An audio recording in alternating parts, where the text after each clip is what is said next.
నిమ్మకాయ లాగా. నేను ఈ గ్లాస్ నిండా తీసుకున్నాను. దీంట్లో సగం వరకు బెల్లం పొడి తీసుకుంటే సరిపోతుంది. లడ్డూలాగా చేసుకుంటాం అన్నమాట.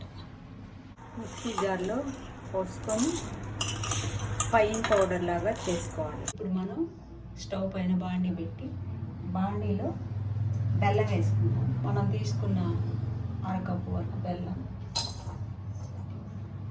ఇందులోనే నీళ్ళు కూడా అరకప్పు వరకు పోసుకుందాం. ఇంకా కొన్ని పోయాలి. కొంచెం నెయ్యి వేసుకొని డ్రై ఫ్రూట్స్, కొబ్బరి ముక్కలు వేయించుకుందాం. ఇందులో యాలకులు కూడా వేసారు.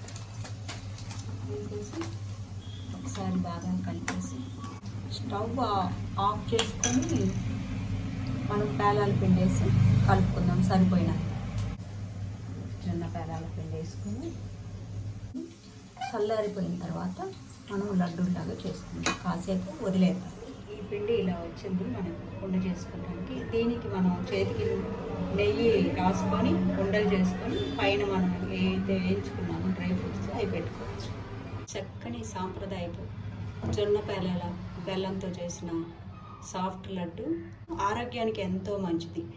బోన్స్కి, మన రక్తహీనతకి, రెంటికి కూడా హిమోగ్లోబిన్ని పెంచడానికి దీంట్లో వైద్య గుణాలు కూడా ఉన్నాయి.